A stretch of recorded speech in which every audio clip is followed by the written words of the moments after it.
वेदों में प्राकृतिक शक्तियों को देवता कहकर पुकारा गया है। इन देवताओं का आशीर्वाद प्राप्त करने के लिए इन्हें तरह तरह के लालच दिए जाते हैं जो इन देवताओं को प्रिय लगते हैं। सोमरस से लेकर गाय, घोड़े, बकरी, मुर्गे भी और तो और मानव तक सब कुछ देवताओं को आशीर्वाद की प्राप्ति के लिए दांव पर लगा दिया जाता है। देवताओं को कोई चीज अर्पित करने की रस्म को ये लोग यज्ञ या मेद कहा करते थे। जो चीज दी जाती थी उसका नाम पहले जोड़ दिया जाता था। जिसे यज्ञ में मानव अर्पित किए जाते थे उसे नरमेध या पुरुषमेध कहते थे, मतलब जहाँ इंसानों की बलि दी जाती थी। हाँ, यज्ञ वर्ण के नाम पर लोगों को मारा जाता था। नरमेध का वर्णन संस्कृत के विश्वकोश शब्द कुलपद्रुम में मिलता है। यानी नरमेध शब्द मिद धातु से बना है जिसका अर्थ है हिंसा। अतः नरमेध वो यज्ञ विशेष है जिसमें पुरुषों और नरों का वध किया जाता है, मतलब वही इंसानों की बलि। यजुर्वेद के प्रथम भाष्यकार मैदन ने अपनी भाष्य में लिखा है, जो ब्राह्मण या क्षत्रिय देवताओं से भी ऊंचे रुतबे तक पहुंचना चाहते हो उन्हें पुरुषमेध यज्ञ करना चाहिए। इनके कपटी दिमाग में क्या क्या चलता था समझाने की जरूरत नहीं है, बस वीडियो आखिर तक देखना। ऋग्वेद से पता चलता है कि ये जो यज्ञ होते थे वो संतान प्राप्ति के लिए भी किए जाते थे। उसके लिए सुपसेन नाम के एक व्यक्ति को संतान प्राप्ति के लिए बलि चढ़ाने का जिक्र मिलता है। उसकी बलि देने के लिए उसे यज्ञ मंडप के स्तंभ से बांध दिया गया था। ये बात अलग है कि उसने वरुण की स्तुति की, उसे प्रसन्न किया और वरुण ने दया दिखाते हुए उसे मौत के मुंह से बचा लिया। सुपसेन ने घृत और 3 खाटों में आबद्ध होकर अदिति के पुत्र वरुण का आह्वान किया। विद्वान और दयालु वरुण ने सुपसेन को मौत के मुंह से बचाया। ऋग्वेद के व्याख्यान रूप ऐत्रेय ब्राह्मण में इस प्रसंग को स्पष्ट करते हुए लिखा है कि राजा हरिश्चंद्र की कोई संतान नहीं थी, इसलिए उसने वरुण देवता की मनौती की, प्रार्थना की। वरुण ने प्रसन्न होकर कहा कि तुम्हारी संतान तो होगी लेकिन तुम्हें बलि देनी होगी। राजा के यहाँ रोहित नाम का बेटा जन्मा। वरुण को दिए गए वचन की पूर्ति के लिए उसने अजीतगर्त ऋषि के पुत्र सुपसेन को खरीद कर बलि चढ़ाना तय किया। उसे यज्ञ में काटने के लिए नियुक्त व्यक्ति को 100 गाय दी गई।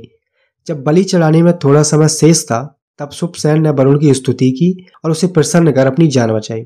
ऐसे ऐसे गपोड़ों से इनके ग्रंथ भरे पड़े हैं जिन्हें बर्बरता के अलावा कुछ आता ही थोड़ी से था। ये तो दूसरों के ग्रंथों से चोरी चकारी करके भांग के नशे में मिलावट करते रहते थे, जो मन में आया लिख दिया। ये विवरण सांख्यायन ब्राह्मण और ब्रह्म पुराण में भी मिलता है, लेकिन ब्रह्म पुराण में इतना अंतर है कि सुपसेन को विश्वामित्र ने अपना ज्येष्ठ पुत्र बनाकर बचाया था, न कि वरुण ने उसकी रक्षा की थी। इससे स्पष्ट है कि संतान प्राप्ति करने के लिए भी किसी दूसरे के बच्चे की बलि चढ़ाना इन ब्राह्मणों के यहाँ प्रचलित था। इसके अलावा यजुर्वेद में 3रा अध्याय तो पूरी तरह पुरुषमेध पर ही था। महीधर ने इस अध्याय पर भाष्य करते हुए लिखा कि इस यज्ञ में 184 पुरुष प्रयोग में लाए जाते थे। उन्हें यज्ञ मंडप के स्तंभों से बांध दिया जाता था, फिर उनके चारों ओर अग्नि घुमाई जाती थी। बाद में ये ब्रह्मा के लिए है, ये क्षेत्र के लिए है, ऐसा कहकर प्रत्येक को देवों के लिए चढ़ाया जाता था। तत्पश्चात उन्हें स्तंभों से खोल दिया जाता था। डॉक्टर रमेश चंद मजुमदार ने पुरुषमेध का विवरण कुछ अलग ढंग से किया है। वे लिखते हैं कि जिस पुरुष को पुरुषमेध में बलि चढ़ाना होता था उसे 1 साल पहले से स्वतंत्र घोषित किया जाता था। वर्ष भर वो हर तरह की इच्छा पूर्ति बेरोक टोक करता था। साल के बाद उसकी मालिश की जाती, फिर उसे मार दिया जाता और उसका मांस पका लेते। आर्य समाज के प्रवर्तक स्वामी दयानंद सरस्वती ने जैसे और कई जगह वेदों के अर्थ अपने ढंग से किए हैं, वैसे ही नरवेद के विषय में एक अजीब सी व्याख्या 1875 में छपी अपनी बुक में की है। जहां जहां नरवेद आदि लिखे हैं वहां वहां पुरुषों में नरों का मारना लिखा है। इस अभिप्राय से नरवेद लिखा है, मनुष्य नर को मारना कहीं नहीं। इस पर टिप्पणी करते हुए स्वामी दयानंद के पूर्व शिष्य और सहयोगी पंडित भीमसेन शर्मा का कहना है कि जहाँ नरवेद शब्द का अर्थ मनुष्य की हिंसा के निषेधार्थ यानी निषेध के लिए बुद्धिमानी से तो अवश्य किया गया है, परंतु मंत्र ब्राह्मणात्मक वेद के अनुकूल नहीं है, क्योंकि ये पुरुषमेध यज्ञ के विधान की सर्वथा विरुद्ध है। अथर्ववेद में स्पष्ट शब्दों में 5 प्राणियों को देवता के लिए बलि दिए जाने योग्य कहा है।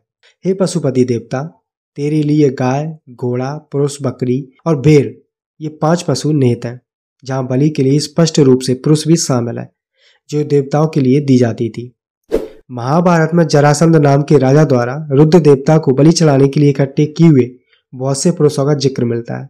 वाल्मीकि रामायण में सब खाने वाले देवता तक दिखाई पड़ते हैं, जो विमानों में घुमा करते थे और जिस जगह सब मिलता वहीं उतरकर पेट पूजा करने लगते थे।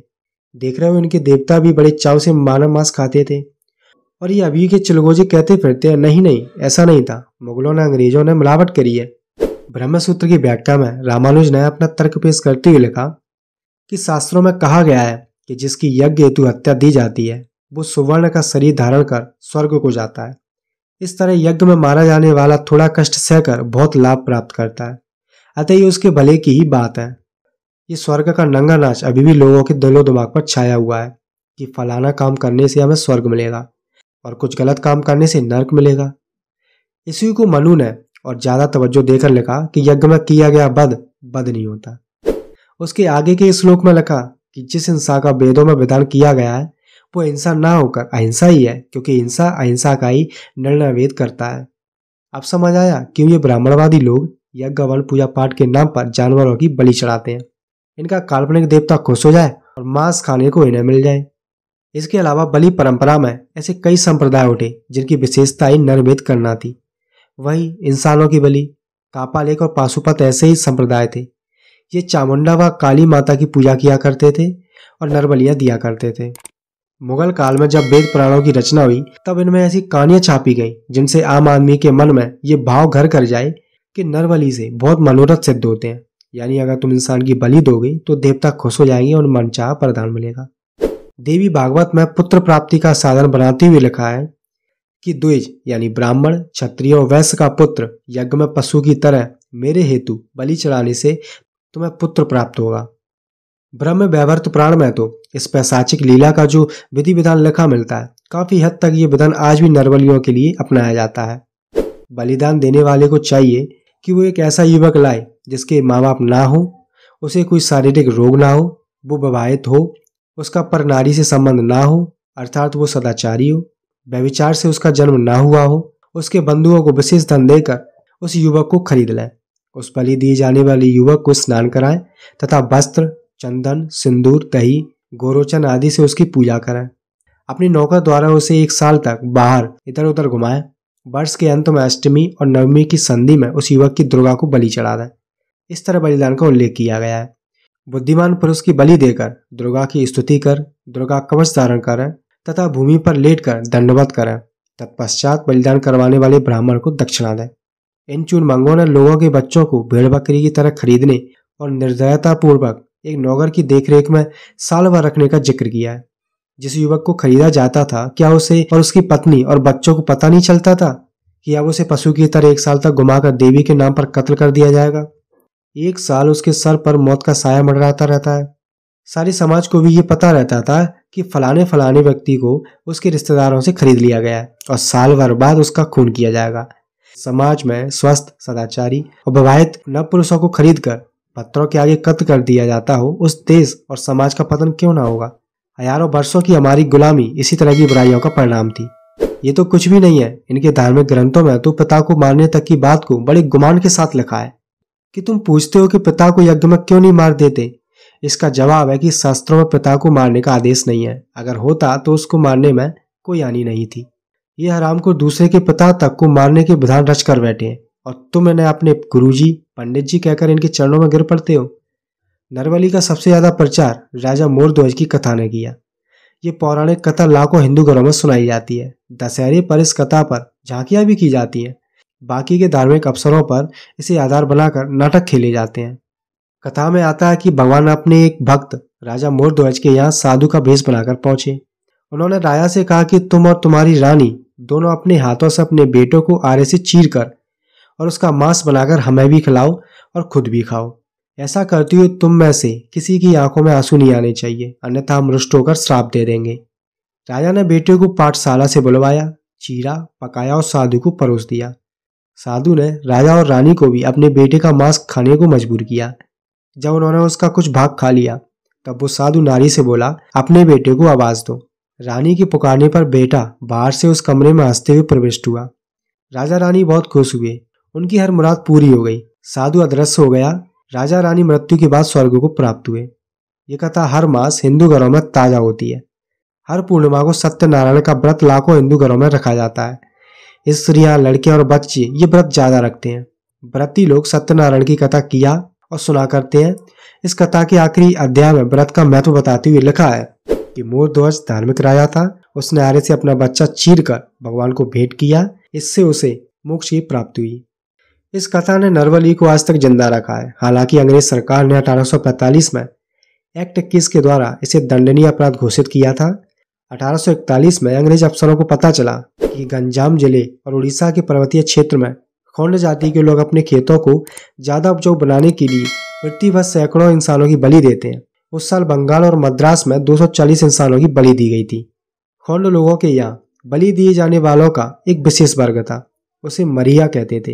ये वर्ग उन लोगों का था जिन्हें दूर के इलाकों से चुराकर खोंड लोगों के पास बेच दिया जाता था। इनमें बड़ी उम्र के लोग भी होते थे और बच्चे भी। इसके अलावा जगरातों में गाई और सुनाई जाने वाली कहानियों ने भी जनमानस के मन में नर बलियों के चमत्कारों की धाक जमा रखी है। इससे बहुत से श्रद्धा में अंधे लोग प्रोत्साहन पाकर खतरनाक रास्ते की तरफ बढ़ जाते हैं। सरकार को इस तरह के समाज विरोधी प्रचार पर कानूनी प्रतिबंध लगाना चाहिए, क्योंकि इससे नरहत्या की प्रेरणा मिलती है। इन जगरातों में ध्यानु भगत की भी कथा सुनाई जाती है। इसमें आता है कि भगत ने अपनी गर्दन काटकर दुर्गा देवी को भेंट कर दी थी। देवी ने प्रसन्न होकर उसे आशीर्वाद दिया और उसे जीवित किया और उसकी सब मनोकामना पूरी कर दी। ये भी घातक शिक्षा देने वाली कथा है। इससे व्यक्ति को आत्महत्या की प्रेरणा मिलती है। भावुक लोग सोचते हैं कि अगर हम अपना कोई प्रिय शरीर का अंग काट देंगे तो देवी प्रसन्न होकर प्रकट हो जाएगी, उसके आशीर्वाद से सभी मनोकामनाएं पूरी हो जाएंगी। जब तक इस प्रकार का हमारा धार्मिक साहित्य हमारे लिए पूज्य है, केवल बलि देने वालों को सजा देने से ये व्याधि नहीं हटने वाली। इसकी जड़ों को काटना होगा, तब जाकर कहीं जाकर इससे पीछा छूट सकता है। इसकी जड़ है विपुरोहित, ज्योतिषी, चेले, तांत्रिक, जो लोगों को संतान प्राप्ति और गुप्त खजाने पाने के लिए इस तरह के कुकृत्य करने की सलाह देते रहते हैं। इसके साथ ही वे धार्मिक कहे जाने वाले ग्रंथ भी कचरे में फेंक देने चाहिए, जो ऐसे मामलों में पुरोहित और ज्योतिषियों आदि के आधार ग्रंथ है।